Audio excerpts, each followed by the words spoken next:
Mastering the kitchen. Understanding boil over low heat. Hello, everyone. Welcome back to our channel, where we dive into the fascinating world of English language learning. Today, we're going to unravel the mystery behind the culinary phrase, boil over low heat.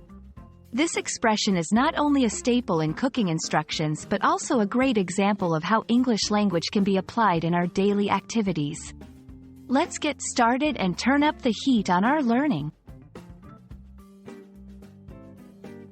Boil over low heat might seem straightforward at first glance, but it's packed with meaning. To boil means to heat a liquid until it reaches the temperature at which it starts to turn into vapor, creating bubbles and steam. The critical part of this phrase is over low heat. This specifies the intensity of the heat applied to the liquid. Low heat indicates a gentle, minimal amount of heat, suggesting that the process should be slow, allowing the contents to cook or simmer without rushing. Understanding different heat levels is crucial in cooking and baking. Low heat is used for simmering or gentle cooking. It's perfect for dishes that need to be cooked slowly to bring out flavors or to ensure that delicate ingredients don't burn. On the other hand, high heat is used for boiling or searing, where quick cooking is desired. Knowing when to use low, medium, or high heat can make a significant difference in the outcome of a dish.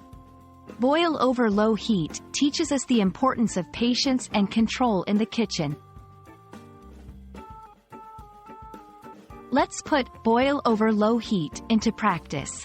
Imagine you're making a soup. The recipe instructs you to boil the broth over low heat after adding all the ingredients. This means you should allow the broth to slowly reach a boil at a temperature where it's hot enough to cook the ingredients but not so hot that it evaporates quickly or burns. This method helps in extracting flavors from the ingredients, ensuring that your soup is flavorful and well cooked. We hope this explainer has clarified the phrase, boil over low heat, and why such specific instructions are crucial in cooking.